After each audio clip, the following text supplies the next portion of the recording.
natuklasan na hindi pa lang mag-change ng career to tech, which was a very foreign concept. During that time, no? During that time, walang nag-uusap about career shifting. Hi everyone, I'm Liz Acosta. Welcome back to my channel, and for our episode 2, we have Kuya Dev. Start. So yung una natin is fab fast, kumbaga mabilisan lang. So Kuya Dev, in one word, describe your career in tech. Hard? Mas malakas sa local investment or sa abroad? Local kasi mas mahirap sa ano eh. Sa international. Sa international. So ano One pa? word lang ba dapat sasagot? Hindi, fab fast lang kasi. Okay, sige. Okay, mamaya na yung deep to. Okay, Deep. okay. Okay, so team kape, team tsaa, or team power nap? Power nap? Okay. Investment no-no sa'yo ngayon. Ano ba? Sugal. Ano nakakapagod sa'yo? Overthink or overwork? Overwork. Sa insurance mo, anong meron ka? VUL, term, or whole life? May VUL ako. May term ba ako? Meron akong critical illness. Parang yata Whole sa'yo life yun. yun. Whole life ba yun? Oo, may VUL ka, may whole life Mas ka. alam mo pa yung sagot eh. Ang advice ng parents mo na sinunod mo talaga? Pero, pinaka-nakuha ko sa kanila is, huwag kang padalos-dalos sa pera. Maganda. Nakita ko talaga sa kanila na Oo nga, maingat no? sila sa pera. Naging talaga sila pera. Yes. Ninong at ninang po namin siya sa kasal ng aming asawa. So, Oo. At alam nyo ba kung sino yung ninong at ninang namin sa kasal namin? hindi, witness lang, witness. Okay? Ninong at ninang nakalagay doon sa pinirmahan. Okay, number 10. 500,000 salary per month na 24/7 on call, like a CFO, Yeah. or 150,000 na salary na 8 hours to work lang per day. Depende kung ano yung 8 hours na yon. Depende. Depende yun eh. Pero kung specific ka naman doon sa isa, na C-level, although sabihin natin 24/7 ang trabaho nun, siguro papiliin ko yun. Laking impact nun eh. Ganda na sinagot niya. Let's go naman sa ano. So, mas seryoso mas seryoso. Okay. Ano lang yun, warm up. Alright. So, di ba nag-engineering ka, tapos for 10 years. Tapos, bakit mo na-realize na, mag-shift na ako? Ano yung parang deciding factor mo doon? Sa akin, it was a slow burn. Slow burn siya. Hindi ko naman na-realize na pwede. Nung I was trying to learn how to code, hilig ko lang talaga. Okay. And at that time na talaga sineryoso ko siya. I was actually trying na to build an app. Kasi uso nun, yung parang tech startups. Around that time, mga 2013, 2014, ganun. So, parang, syempre, na-hype din ako. Kasi, mahilig naman akong mag-code. Even if you're not getting paid. Oo, as in. Sobrang interested ko lang talaga kasi na kahit dun sa previous na job ko, yung first job ko na as an engineer, kung kaya kong i-automate, in-automate ko. Oh, okay. So, interested na naman na ako doon. So, I thought maybe I could build an application. Tapos, during that journey, doon ko na-realize na, doon ko natuklasan na pwede palang mag-transition to tech, mag-change ng career to tech, which was a very foreign concept. During that time, no? During that time, walang nag-uusap about career shifting. Yeah. So, doon ko lang nalaman na pwede pala, pero hindi ka rin sure. Yes. Kasi, pwede siya, yung mga nababalitaan ko, yung nababasa ko dati is, pwede siya in the US context. Pero sa Philippine context, pwede kaya? Parang ganun. So, pinursige ko lang, without even knowing kung kaya ba talaga. And yun na nga, kasi nga, I was already interested in it. So, why not? Wala namang mawawala. Kung hindi man ako makapag-pursue talaga, baka makabuo ako ng application or ma-apply ko sa trabaho ko. Diba? So, parang win-win naman siya. Bakit? What made you to leave engineering? Nakapag-leave na ako ng engineering nung nakatanggap na ako ng offer. Sigurista. Yun lang tayo, Totoo na pala to, ganun. Kasi yun nga rin, I wanted to manage yung risk. Kasi may risk na involved yan. Yes. So, could I risk actually resigning or not having a job Yes. to pursue this full-time? Hindi ko kayang i-risk yun. So, what I did, just during my off hours, nagwala ako sa work, may free time ako, talagang ginugol ko talaga pag-aaral. Tapos, ayun, parang apply. Nag-apply, sabi ko parang, hindi naman ako magiging ready. I will never feel ready na makakuha ng trabaho in tech. Apply na lang ako, bahala na kung matanggap o hindi. May practice ka pa. Oo, may practice ka pa. So, matagal din yun bago ako nakatalon eh. Parang 3 years din eh. So, 3 years? throughout those 3 years, parang ako nag-aral ng ano, di ba? So, ibig sabihin, on your 7th year sa pagiging engineer, naisip mo na? Ano ba, 7? Kasi sabi mo, 10 years ka nag-leave, di ba? Nag-engineering ako, halos 10 years eh. Oo. So, mga 6th, 7th year ko, Naiisip mo na. na doon ako nag-start mag-aral. Mm, Then, actually yung pinaka nagmulat sa akin about it is this website called or this platform called Free Code Camp. Oo. Na yun talaga yung purpose nila to teach people. How did you know that? Di ko na rin alam eh. Basta during that, Google, kaka-research. Tapos, teka, ano tong platform na to? And back then, it was very new. It was built by, actually, hindi nga rin siya, hindi nga rin siya programmer or anything eh. Teacher siya. Oh, teacher siya tapos. Teacher siya. Is he Filipino? American. American siya. Teacher siya. Tapos, parang nag-aral din siya mag-code. Tapos, parang wala siyang mahanap na kahit anong resource na madali to learn how to code, na libre. Okay. So, mga may bayad pala dati ang mga courses. Oo, tsaka mahirap makahanap. Mahirap makahanap nung panahong yun. So, he thought na parang, try ko kaya mag-build ng platform to do this. At yun, nangyari siya, naging movement siya. Tapos yun nga, nakita ko siya. Then, nung ko nakita na, teka, ginagawa pala nila to. Tapos nakita ko yung platform niya, ang ganda. Nag-click sa akin yung mga bagay-bagay. Then eventually yun, pinurso ko, then nag-apply na ako, then nagkaroon na ako ng offer. Then it was an offer na you couldn't refuse. Okay. So, parang although pinag-isipan ko pa rin kung oo ako, kasi syempre, ano to, scam ba to? Di ba? Parang Exactly. hindi naman sobrang laki, but very substantial versus dun sa sweldo ko as an engineer. Na, mapaisip ka talaga, totoo ba to? So, nung na-receive ko yun, talagang pinag-isip ko nung kinagabihan, tapos kinabukasan, resign. Lapag ng gulat sila eh. Yung pala yung story, no? Ano pa ako nun eh. Kahit nung umagang yun, nung mag-resign na ako, andun ako sa parking lot, sa kotse. Pinag-iisipan ko talaga eh. Totoo ba to? Tapos research. Totoo ba tong kumpanyan to? Kasi startup din, wala ka mahanap. At saka walang mga references before na parang someone with this type of story. Bagong-bago yung company. Kasi nga, binubuo pa lang nila, magiging parang mga, sabihin natin parang first hires nila. Pero ganun na agad yung ino-offer. Pero sige, parang, kung di nangyari to, i-full time ko na lang mag-aral, di ba? Talagang scam to. Curious ba kayo guys kung magkano? Comment down below na lang. Itag niyo si Kuya Dev. Meron siyang Sabi, ganito na lang. Yung terminal, nung panahon yun, 2017 yun, no? 2017, yung terminal na salary ko as an engineer was 40,000. Na, na ako nun? 10 years of 10 experience. years, yes. So, Nag-start kayo from 15? 13? 13. Okay. So, nadagdag lang. Ayoko mag-math. Basta, di na ako engineer eh. So, di na ako nagko-compute ha. So, kayo na bahal mag-compute. Pero 10 years, di ba, yung in-increase mo, tas 40K ka lang, hindi kaya bumuhay ng pamilya nun eh.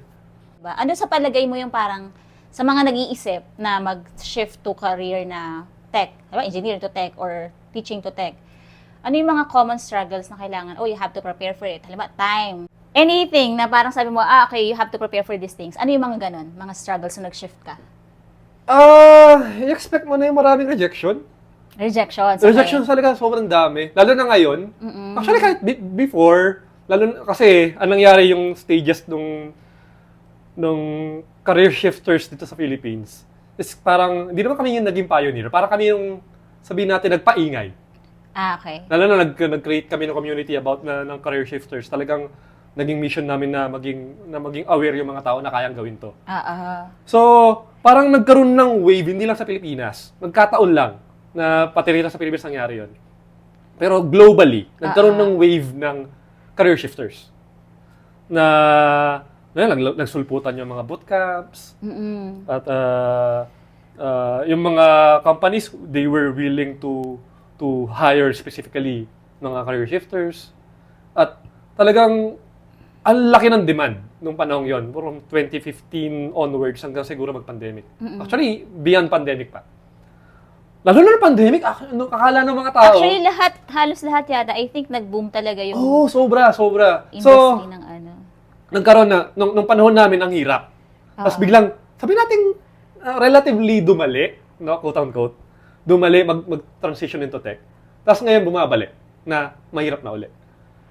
So, sa tingin ko, although ngayon medyo mas mahirap than usual, feeling ko mag-normalize yan, na mahirap na lang.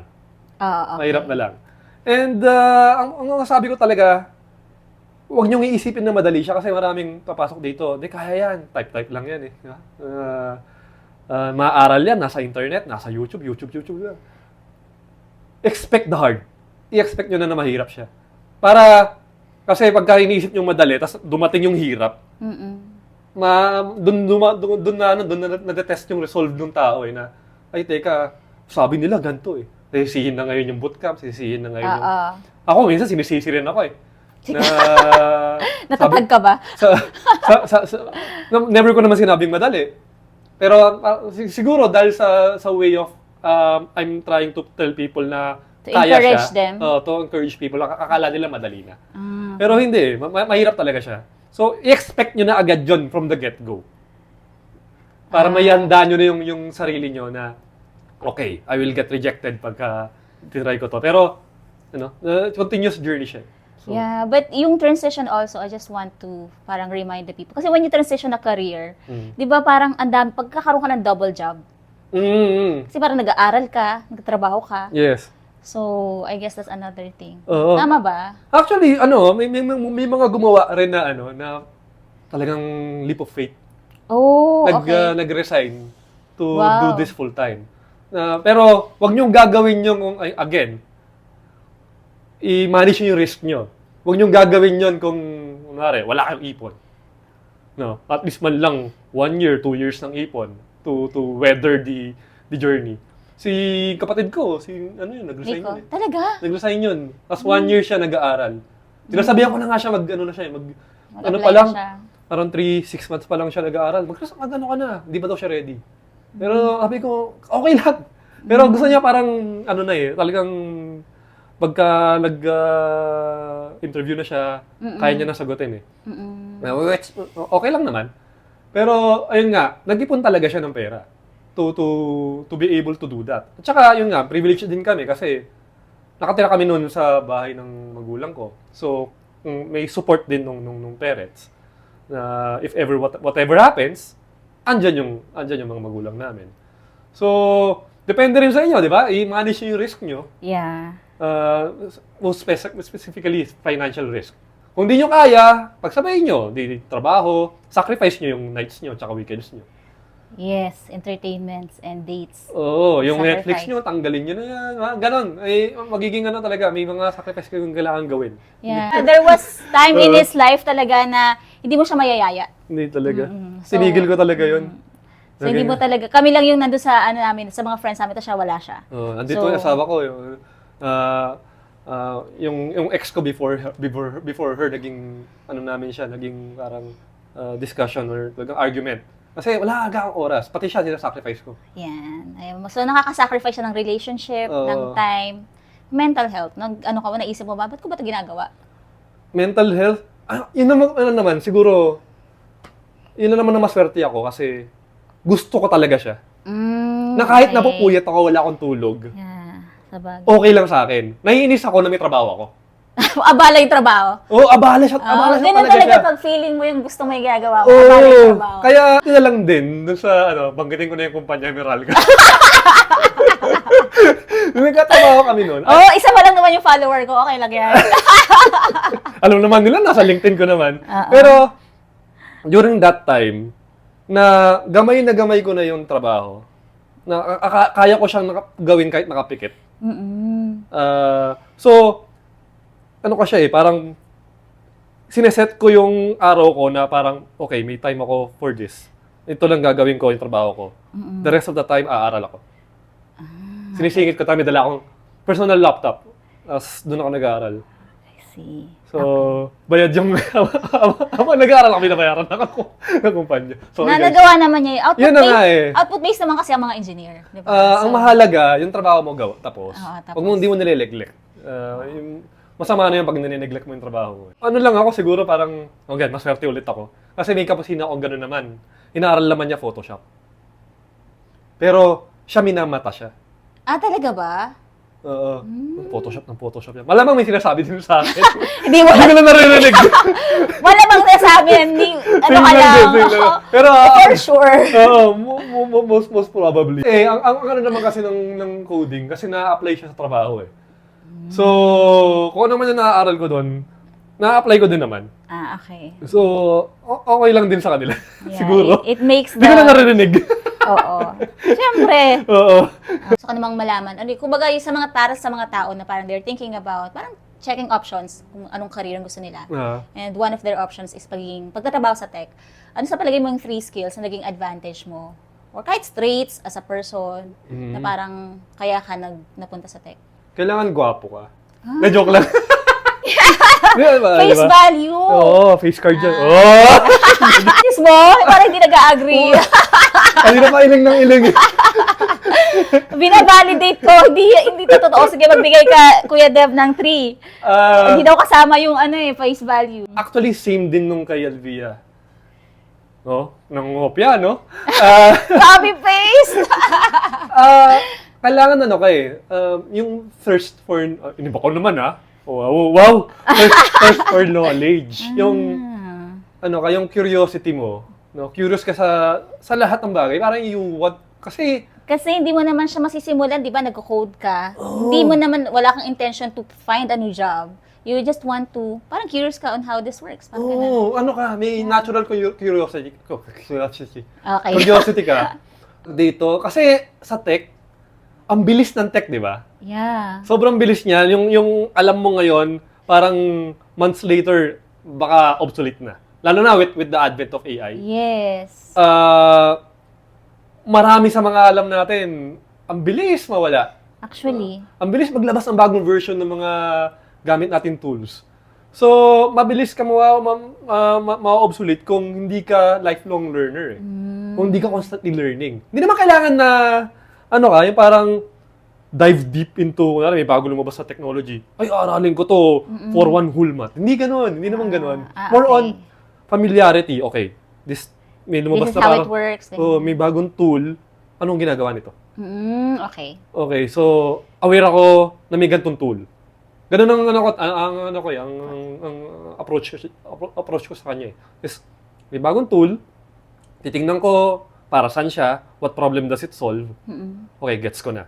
So if ever, someday, I have a problem that it could solve, alam ko na may gantong product, okay, kukunin ko lang yan, doon pala ako mag-dive deep. Awareness lang. Tapos syempre, dumating na yung problema na specific na di mo pa alam mo i-solve, doon ka na ngayon mag-dive deep na, okay, ganito yan, ganito to, at yung process na yun, hindi siya madali Yes.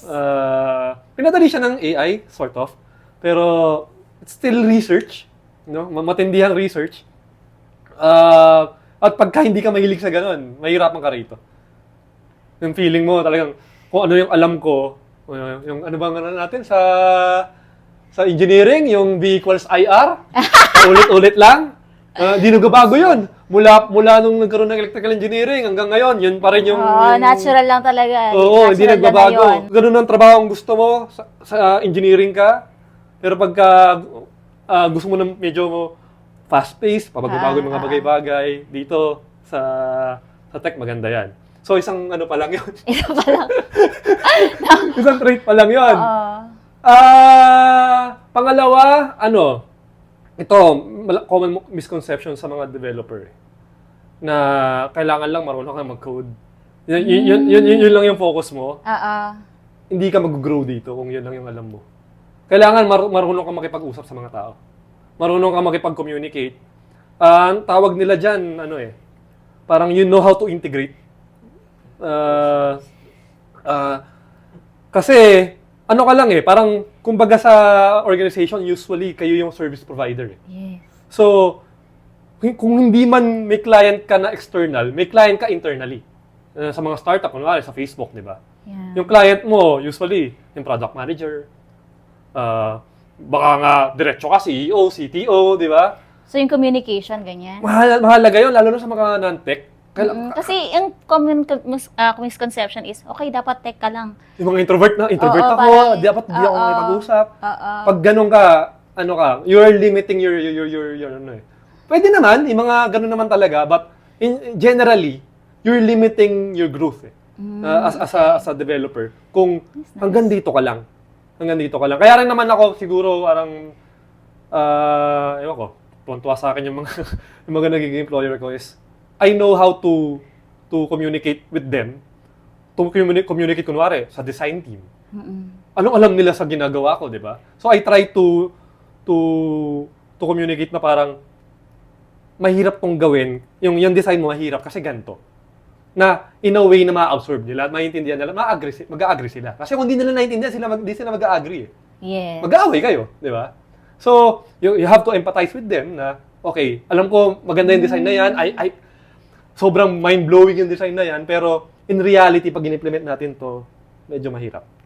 Ganito yung magiging consequence niyan, yung mga users natin, ganito. So, what did you do to have that kind of parang communication skills? Kapal ng mukha. Yeah, seryoso!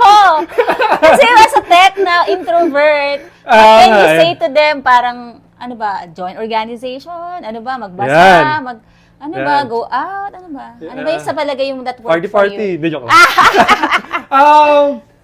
Ayun nga, kasi hindi man nalata, akala ng mga tao extrovert ako. But I'm an introvert. Yes. Sobra. Alam nila. Sabi ng asawa. Oo. Di mo ako, dati kung mapasilita mo ako sa ganito, hindi. Hindi ko gagawin yun. Hihintayin niyang mawala yung lahat ng tao bago siya pupunta sa tindahan. Oo. Tapos pinag-prayer leader pa ako sa barkada namin, pag kami event, ako yung prayer leader. Sobrang pinakabahan ako, pero ewan ko ba? Pero doon nata ako na-train. Pinavolunteer ng barkada. Ay, Mel, salamat sa training. Pero, more on sa akin, parang naging conscious effort ko na matutunan siya. Ano naman maganda sa mga introverts Although, sabihin natin we prefer being, alone, no? In isolation, we can learn extrovert skills. So, ano naman yan public speaking is skill So, you only learn it by actually doing it. So, yun nagtayo nga ako ng parang sabi ko parang hack siya Hinak ko yung growth hacking yung ginawa ko nagtayo ako ng community. Yeah. Let's talk about that later. Yung So nagtayo, doon sa community na yon kasi pa-meet up kami ganyan. Ang ginagawa ko doon is I enforce na everyone has to speak. Even myself. So doon din ako natutong mag-speak. Ang maganda ron kasi mga pupunta sa meetups noon dati, minsan 5, 10. So, okay lang. Di ba? Onti lang. Very introvert, lang siya, numbers. Oo. Onti lang. Lalo na medyo maliit pa siya. So, doon pa lang, napapractice mo na makipag-usap sa mga taong hindi mo kilala. Yeah, okay. So, through that, medyo na-practice. Then eventually, parang nag-take na ako ng mga may mga nag-invite na mag-talk ako. Nagsimula na ako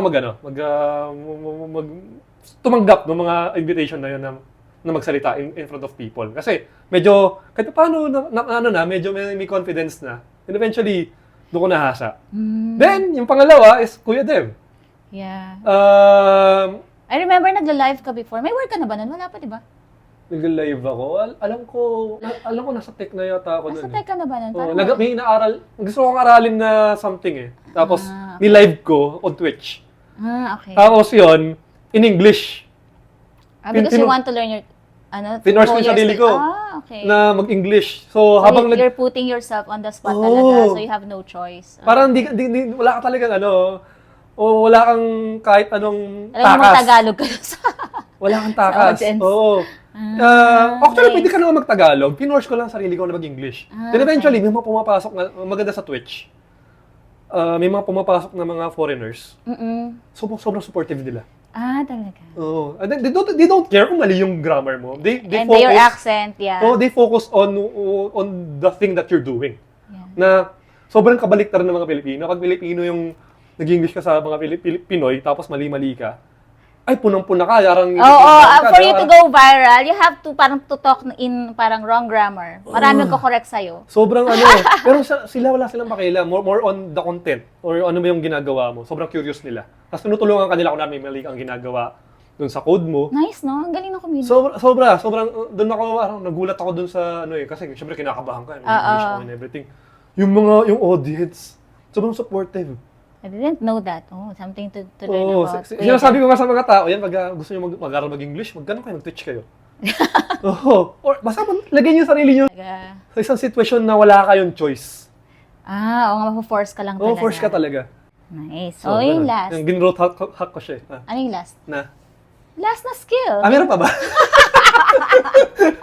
Kala ko tapos na last na skill or traits mo na parang, to get into tech is, diba, curiosity, tapos yung communication, CC, tapos actually, failure mindset.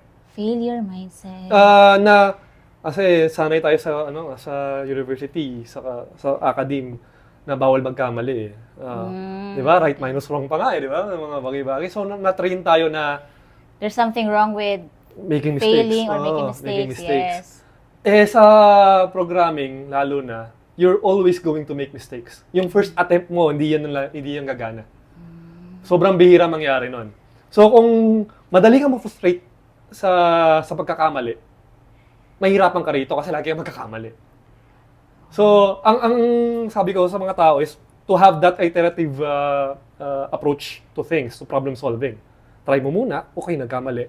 What can I do better? Or at least may maka-cross out ka na, this will not work. Hindi pala gumana to, so I try another path. Para lang, iteration. Yeah, okay. So, ganun din, kahit din sa pag-a-apply ng trabaho, di ba? You will get rejected many times. So, at every rejection, you make sure na may natututunan ka sa every rejection. Hingi kang feedback. Bakit mo ko ni-reject? What could I improve more? Ano pa yung kulang sa akin? So, that next time, baka naman pwede mo nang aralin yun or pwede mong i-improve sa mga next interviews mo. Mas pagaling ka na by, siguro sabihin natin, 1%, di ba? Yes. 1% per interview. Gumagaling ka, eventually, makakuha ka. What made you decide to parang, makapagawa nga nitong group page na to?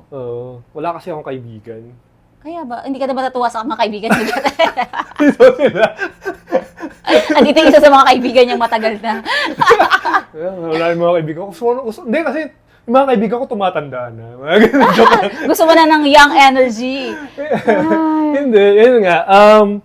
Sa akin kasi, kasi diba, there are some people na okay na ako eh. Nagtatrabaho na ako eh, ganyan. So parang, ikaw, what made you decide na? Kasi effort din mag-maintain ng community talaga. Ikaw talagang nagpupunta na may mga pa kayo, meet up, ganyan. Eyeball. Eyeball. Di ko alam, di ko na-gets yun. Ano ba yung eyeball? Sabi ng mga Gen Z, ano yun? Ano yung eyeball? Ewan ko sa akin. Parang, kasi effort din siya. It consumes your time and energy. Sa akin kasi, parang, even siguro nung bata ako, I think na parang, I have a role to play in this world. Parang, parang weirdo ko nung bata ako eh. So, pero, ang inisip ko nun is, hindi ko pa nahanap. Hindi ko pa nahanap. Pero ito nga, nangyari na sa akin, so this experience happened to me, na nakapag-transition ako from engineering to tech. And I've seen other people, kasi marami na ako kasabayan doon, na nakapag-transition din kasi sabay-sabay kami. Ayan, galing ng pharmacy, galing music. So, vast backgrounds. Sabi ko, meron ng free code ka na its purpose is to teach people how to code. Not necessarily to switch shift careers. Although, parang given na yon. Pero it's an American platform. Hindi to sa atin. Sabi ko, we need something na parang community na Philippine context talaga. At sa atin. Kasi baka gamitin ko ang pangalan ng Free Code Camp, tapos may mali ako masabi. Baka mademanda pa ako, di ba? Yes. Hindi naman maganda yon. So, kung dito, may mali ako masabi, at least akin na to. Di ba? Parang ganon. Community na natin it will not to. be taken against you na. Oo. And ano nga, talagang targeted siya towards Filipinos. So, ang sabi ko, I was thinking before na nung panahon ko, we didn't have a community. And it could have been very helpful Yes. kung may community kami dati. Napabilis siguro. Okay. So, kung ano yung wala ako dati, I wanted na magkaroon yung next generation ng ganun. Nice. Kasi kung walang gagawa nun, sino? Ah. Ako na to, no? Ako na to, nagawa ko na to, okay ako. Ang daming binigay sa akin ng tech industry. Hindi pera. Well, isa doon is pera. Financial stability. But fulfillment, in terms of kung ano yung career ko talaga na gusto, nabigay niya. And I want people to experience that. Na, pwede ko namang gawin na, siguro wala ako ng isang may mentor ko. Yeah. Pero sabi ko, yung impact nun, kung isa lang yung kukunin ko, isang tao lang yun. How can I multiply that You impact? wanna leverage na rin. Oo, na marami. No? Kasi, syempre tayo, habang tumatanda tayo, nagiging busy tayo, so yung oras natin nagiging valuable. So, I want to make sure na yung oras ko, yung impact per minute, malaki. Kasi kung impact per minute ko for one person lang, ang liit lang yun, di ba? Eh ngayon, ilan na ba members ng TCS? I think 30K. Mali. 2,000 na lang. Nag-alisa na. Sabi mo kasi. Oo nga. 2,000 na lang, binuwag ko nga pala. Pero, di ba ganun? 30K, idagdag mo pa siguro si Kuya Dev, siguro may overlap. Sabihin natin mga siguro modestly, I'm affecting 10,000 people. Wow. Di ba? Di ko naman i-own yun. Sabihin na natin, para lang makatulog ako ng maayos ng gabi. Yeah, I'm impacting 10,000 people and making their lives better. No? Or helping them, towards that goal. Yes. Ang laking bagay nun, di ba? And Actually. in terms Marami rin ako nakikitang nagtatag sa'yo. So actually, yung brother din ni David is one of your, success story niya. Success story oo nga yan. Pagka nag-podcast na ulit ako, isa-isahin ko na Pwede naman mo sila. pwede mo siyang invite sa Oo, podcast mo. Kasi talaga siya, parang... Inspiration ka niya. Oo. Bakit? Yeah. Bakit? I mean, inspiration niya yung pagiging Kumbaga, parang ilang months din siya Like you said kanina, naging positive. Sama ka na dito. Tama ka dito, baby. Ituturo sa kita sa Oo, dito ka sa... Tabi kayo. Dito ka na. Oh. Ayan. Ayan. Hello, that's my husband. Husband niya, oo. Tsaka, Pogi, no? Oo. Pogi. Sabi niya, gwapo siya. Di pogi naman siya. Hindi, kaibigan namin, kaibigan ko since college. ayan. Ano rin, dati rin engineer yan. Okay. Pero iba naman yung path na pinuntahan. Ano naman yung mga payo mo sa mga kabataan na parang natatakot or nagsistruggle ngayon when it comes to transitioning to tech industry? Ano yung kumbaga? Complete the sentence na lang. Minsan, kailangan mo lang blank. Umiyak. Iiyak mo lang yan. Iiyak mo lang. Hindi, Umiyak ka ba? Ha? Umiyak ka ba? Na? Pag Sinasuggest mo sa kanila, umiyak ka lang. Ay! Oo! pag internal error, ano ba yan? Iiyak mo na lang? Oo. Mag-ano ka pa, yung fetal position, di ba? Hindi ko ma-solve. Iyak ka pa. Hindi, there's a change happening in the tech industry right now. Na maraming factors, no? Sinasabi nila AI. Yan, ano nga pala? I don't buy it, no? Yung AI. Siguro, a small percentage dun sa mga nahihirapan mag-work, ay makahanap ng work, or yung mga na-lay off. A small percentage, siguro AI related. Pero hindi pwedeng i-attribute yung buong phenomenon. Kaya mo yan. Kuya Deb. Phenomenon ngayon na nangyayari to AI lang. Ayan. No? Kasi ginagawa siya scapegoat ng mga companies eh. Na sinasabi nila, we're adopting AI kaya kailangan tanggalin natin yan. Huwag kayo Lay maniniwala sa mga yan. Oo. But, ang mga sabi ko lang sa inyo, sa mga career shifters, medyo mas madali kahit papaano kasi lalo na pag may trabaho ka pa ngayon, Oo. at least hindi mo kailangan mag-resign, no? May sustain mo, you can weather the storm. Ang mahihirapan yung mga estudyante, unfortunately, yung mga bagong graduates. So what can you tell about them? Kasi parang, kasi ang kakompetensya na nila ngayon is not just the fresh grads, pati na rin yung mga career shifters. Ayoko siyang ina-avoid ko na sabihin na kakompetensya eh. Ang kakompetensya natin hindi tayo. Ang kakompetensya natin is sabihin natin mga Indians, Vietnamese, Chinese. Oh, yeah. Mas kilala sila sa atin in tech eh. Ang problema kasi sa Pilipinas, hindi tayo kilala in terms of tech talent, which we have to try to change. Yes. Nagbabago naman na yata. Ang pwedeng gawin is to not limit your market to the Philippines. Kasi mahihirapan talaga kayo kung Pilipinas nyo lang ililimit yung kung mag-a-apply nyo ng mga kumpanya. Mahihirapan talaga. Ang gawin nyo is to find opportunities abroad, remote or relocation. Kailangan natin yan eh. Makuha na natin yung mga trabaho na nakukuha ng mga Indians. Nakukuha ng mga... So, kailangan talaga ng communication pala. Kasi Oo, kailangan matuto kayo. international ang ating Oo. competition. Wag local. Okay. Di naman sinasabi wag kayo mag-apply dito. Try nyo pa rin. Pero mahirapan kayo. No? Ang dami nyo... Doon na talaga magkakaroon ng kalaban pag yung pie maliit. Yes. Magsisikang kayo rito eh. Pero kung lalakihan nyo yung pie nyo, gawin nyo global yung market nyo, mas maraming opportunities. Ayun na nga. Sinabi ko kanina, di ba? Parang ginagawang scapegoat ng mga Yung AI. companies yung AI. A lot of them are actually offshoring nila kasi mahal ang mga Amerikano. Actually. 'Di ba? Mahal ang Amerikano na mga developers. No? Ayaw naman natin nawawalan ng trabaho yung mga tao, pero ganun nangyayari yung shift ng economies, di ba? Tsaka financial business decisions nila. So, a lot of them are trying to offshore their talent. So, they're going to places like, again, nasabi ko kanina, India, Vietnam, I think even Sri Lanka. Sana sa Pilipinas. Yes. Sa Malapit na Pilipinas. yan. Oo. May nangyayari naman na. Yung mga nag-offshore na ng ano rito. Nakikita nila yung competitive advantage ng Pilipinas. So, kung kaya nyong improve nyo yung English nyo, Yes. mag-apply na kayo. Mag-apply kayo sa mga mga foreign companies. Yeah. Malay nyo eh, di ba?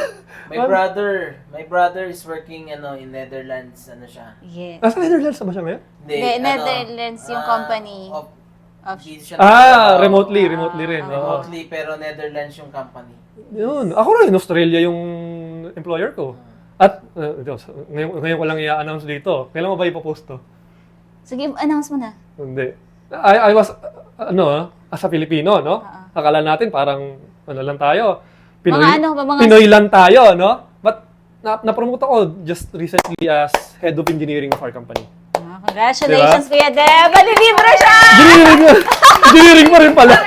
Oh, full circle na siya. From engineering, nag-tech, nag-engineering na siya. The career. So much, Kuya Deb, for the wonderful talk. Sige, congratulations. Manlilibre siya ngayon. Thank you!